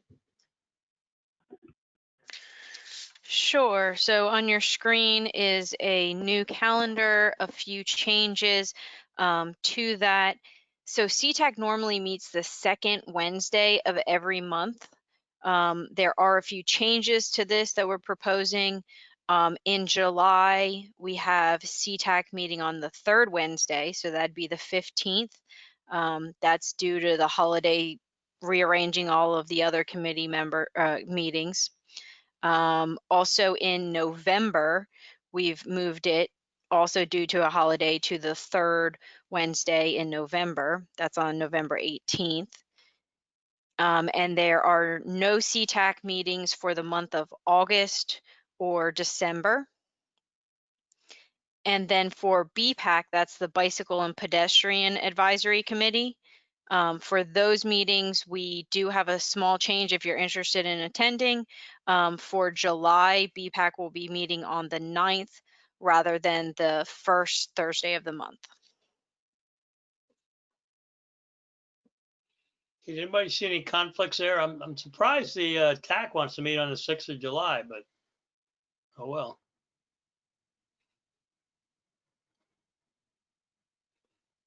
So the key things for us is that hopefully we are meeting before the policy committee, and so we can make our inputs to them. And I think we seem to be aligned with that in all cases. Except for November. It looks like for November, you would be meeting the same week that they meet, but after. Okay, can you scroll up a little bit, please?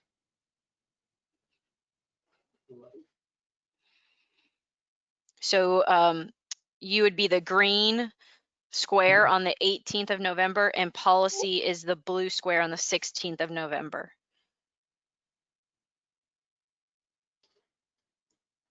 Yes, that's certainly not the best situation. Dave, may I suggest something? Yes, please.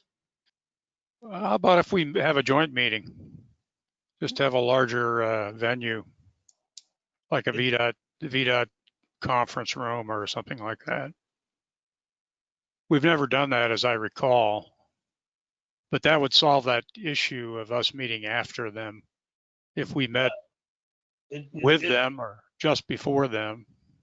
We have the meeting before them is the key thing. If we're going to make recommendations of them on things before they actually approve them. Well, we could meet the same day. I mean, in the same venue at the same day, and then we could attend the policy meeting, all of us. As of now, the only change is July and November. Is that correct? That's correct. All right. Well, we got some time to work that, so we'll look at the November one. So, and that is not ideal. I don't think a lot of those policy committee members have ever seen a CTAC meeting. They've read the notes, but that's about it.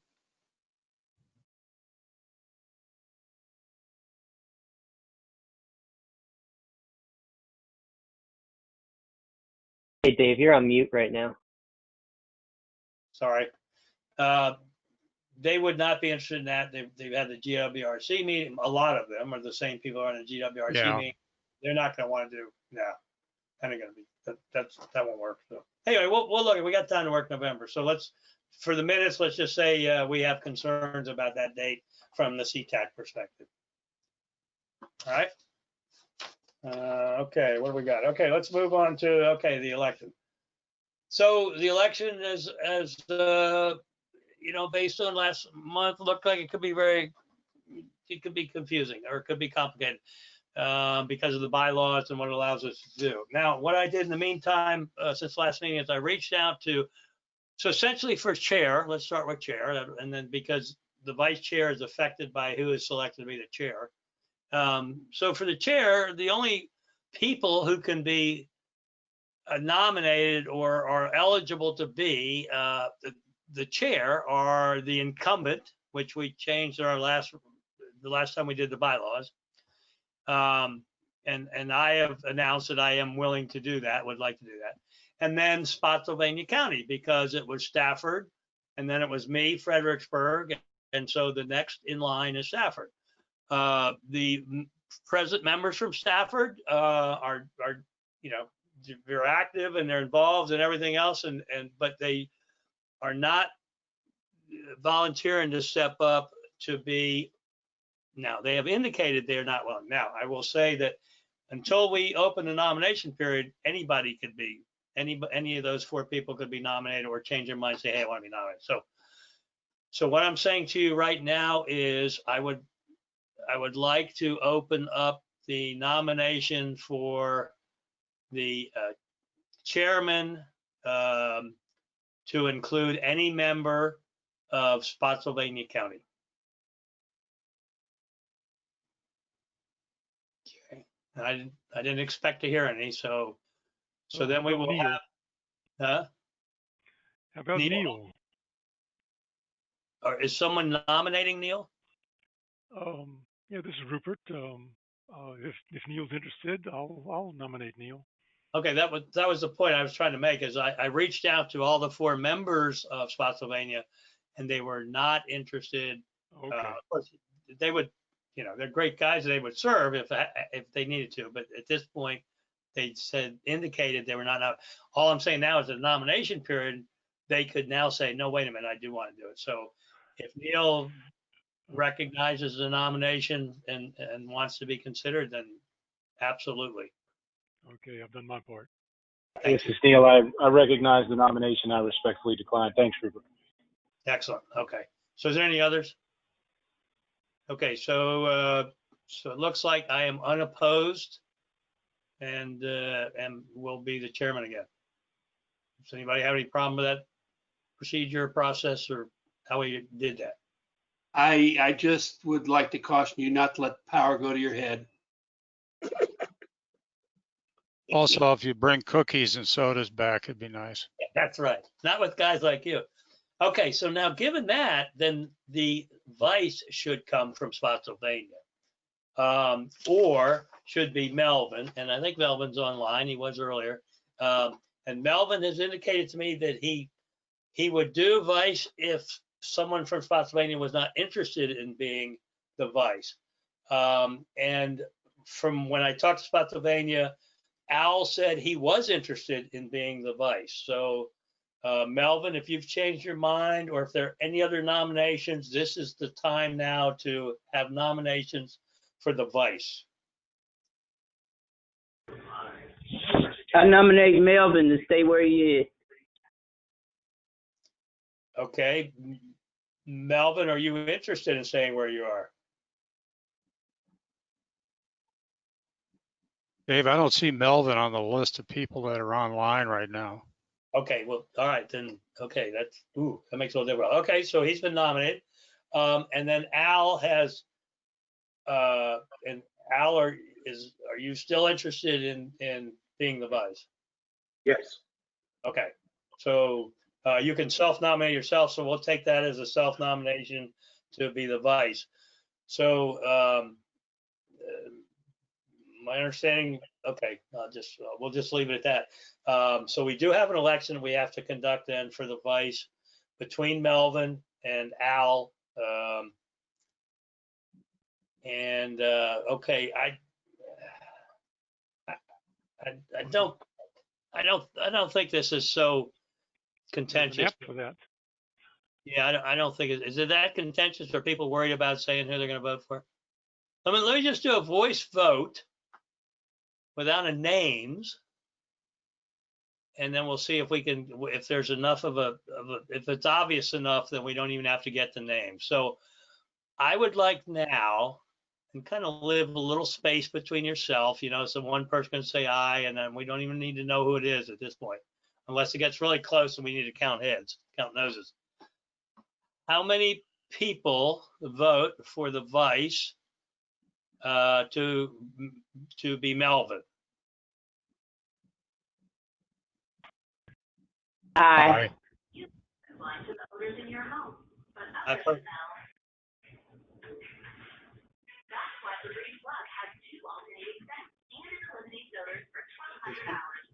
Somebody's got an open mic.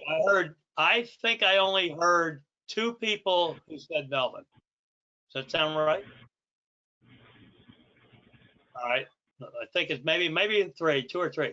How many people vote for Al to be the vice? Aye. Al? Yes. Aye.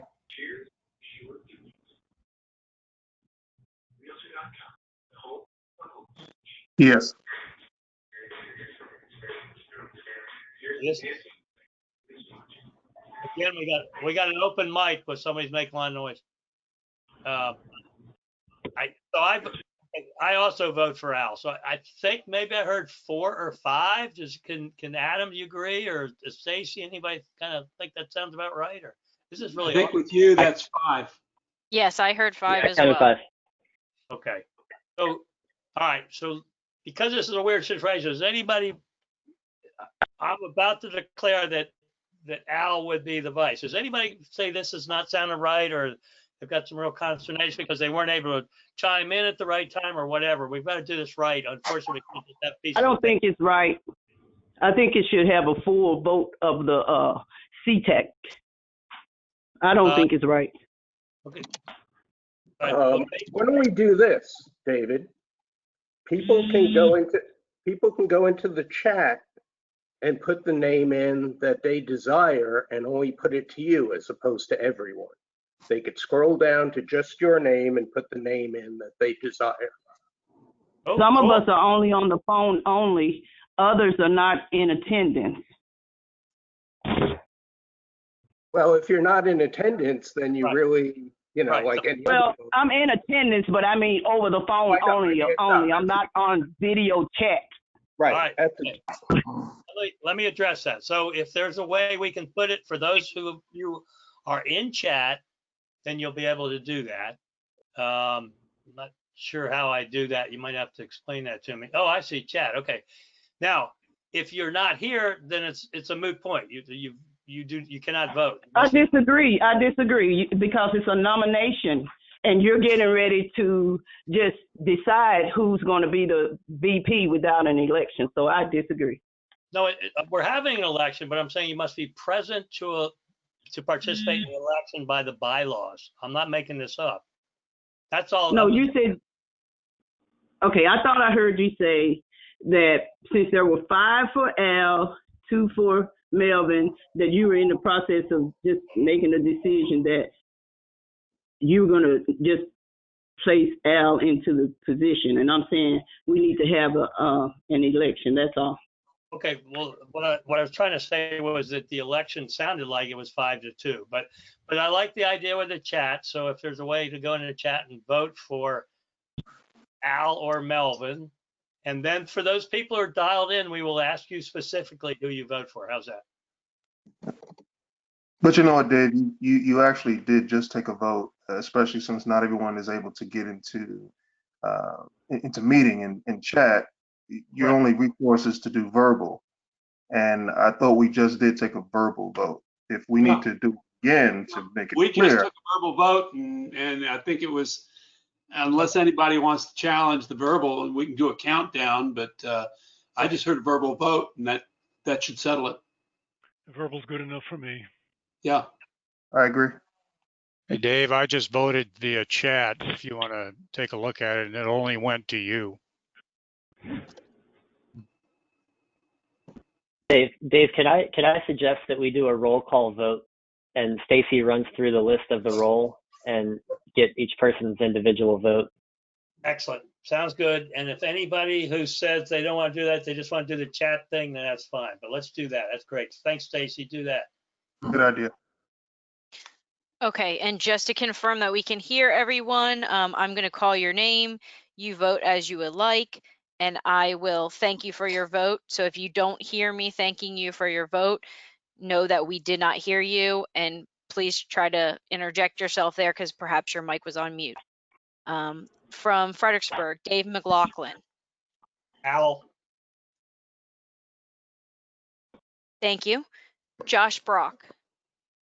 Al sounds fine, thanks. Thank you. John Castellarin. Al. Thank you.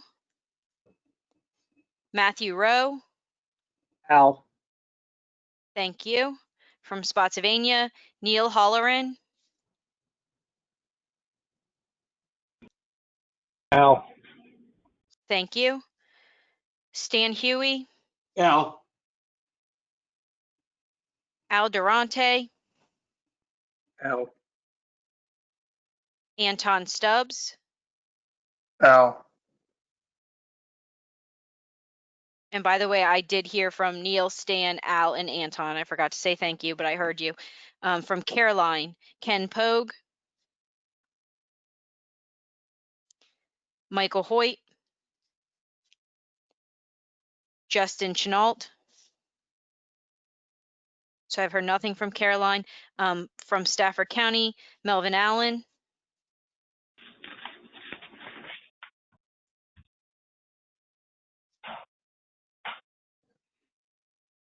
Melvin, I hear a mic on, but I didn't hear you say anything.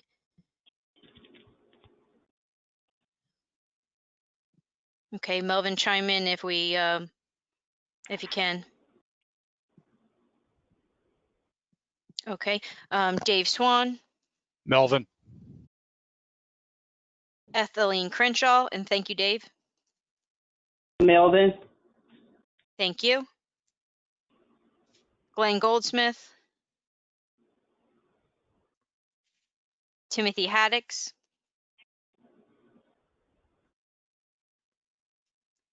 Wade Sudrath, Al. thank you. From King George, Leslie Jordan, Robert Gates,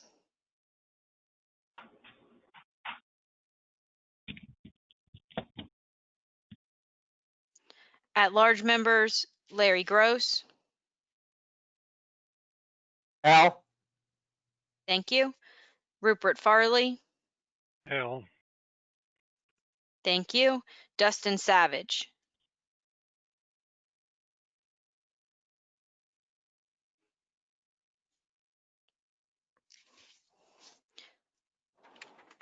okay, it looks like for Al, we have 1, 2, 3, 4, 5, 6, 7, 8, 9, 10, 11 for Al, and for Melvin, 1, 2, 3 for Melvin. Okay, thank you, Stacy. So I didn't share this, but I had talked to Melvin before, and he did not want to take the position. So when he wasn't online, it made it quite awkward, because he would have just said, "No, I don't want to do it." So, but obviously he could change his mind at the last minute. So I think we've accomplished what everyone intended to have accomplished properly. I'll also say that doing this job for 1 year is not really ideal. It takes you 3 or 4 months. We only meet 10 times a year, 3 or 4 times, and go to policy committee before you even get your act together. So I'm going to support. I mean, 2-year things is really a good thing, I think. The other thing I'll say is, now we've got Al, who is the vice. Next year, the president should be, or the chair, I'm sorry, should be from Spotsy. It will be perfect. I don't run again. Spotsy is, will be Al. So you got like the chair in, the heir apparent is acting as your chair. So this is a good setup, I think. So, all right, we're done with that. So correspondence. We do not have any, Mr. Chair. Okay, staff reports.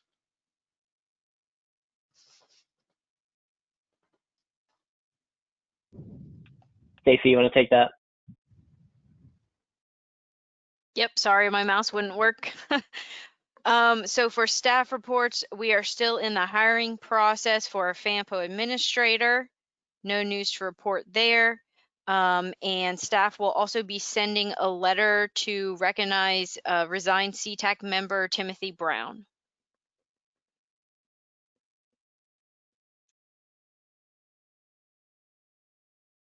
Okay, member reports. What have we got from the members from Stafford? Hey, Dave Swan. Dave, I don't have anything. It's just that I see traffic's picking up. And I heard a rumor, and I haven't verified it yet, that 10 Stafford deputies have quit the Stafford County Sheriff's Department. So that adds to the transportation problem, the way I see it, in the region, or at least in Stafford County. But I'll verify that and get it out on email. I haven't talked. I'm just talking to other police departments that I know, people there. So I don't know about the other counties. You might want to check with your sheriff to see what's going on. Do you have any understanding, or I mean, I know you said that this is kind of a rumor, but yet have you heard any rumors about why they would have quit? I haven't. I think it may be a combination of the unfunding idea and the violence and the riots, and some police officers have been just plain shot, and not a good scene. So that's all I've got from Stafford. Anybody else from staff? Ethelene here. Ethelene, is there any way that next month or when we have these meetings like this that we can continue to put it on Facebook Live? It wasn't on there this month, and I normally watch the presentations on Facebook.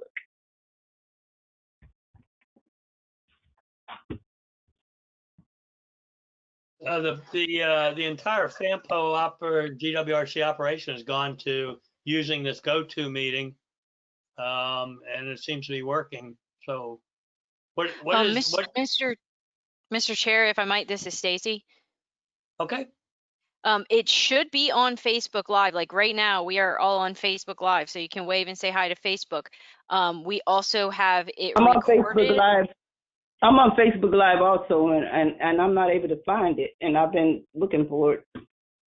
Okay. I mean, I'm on the. Is it the FAMPO Facebook page, or is there a separate page? Because I'm on the FAMPO page.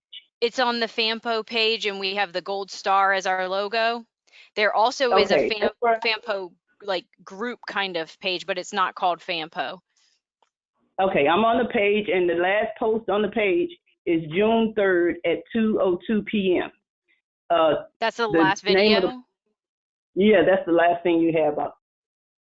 Okay, I will double check that. We also post them on our YouTube channel, and we also post them where you find the minutes on the CTAC page. We put the video link there, usually the very next day. But yeah, I'll make sure that it's staying recorded on Facebook for you. Okay, thank you. Okay. And would you also follow up directly with Kathleen to make sure that we got it right? Yes. Thank you. Okay, sorry about that, Kathleen. I didn't know we were still on Facebook. It was ugly when I looked at myself on Facebook. Who else from Stafford? The last 2 months.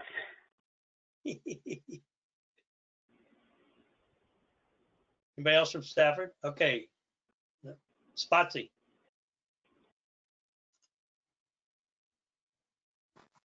Nothing to report. One thing I just sent out to the Bike Ped committee, and I could send it out to this committee if anyone's interested, but the United States Congress and Senate are looking at a bill, voting on a bill. It's titled the Great American Outdoors Act, and it is looking at setting aside, looking at several $1 billion for here's the act itself. It was introduced with bipartisan support. The bill would address priority repairs in national parks and other lands, dedicating up to $9.5 billion over 5 years to address maintenance needs with National Park System, Bureau of Indian Schools, and also a lot of local and state parks, and to include bike and ped projects and local recreation projects. So I have sent out a letter to about 800 cyclists in the area, as well as the Bike Ped Committee, asking that we support this, and these funds that would be increasing bicycle and pedestrian and access in parks and both state and federal parks as well. Okay, thanks, Dan. Who else from Spotsy? All right. How about King George?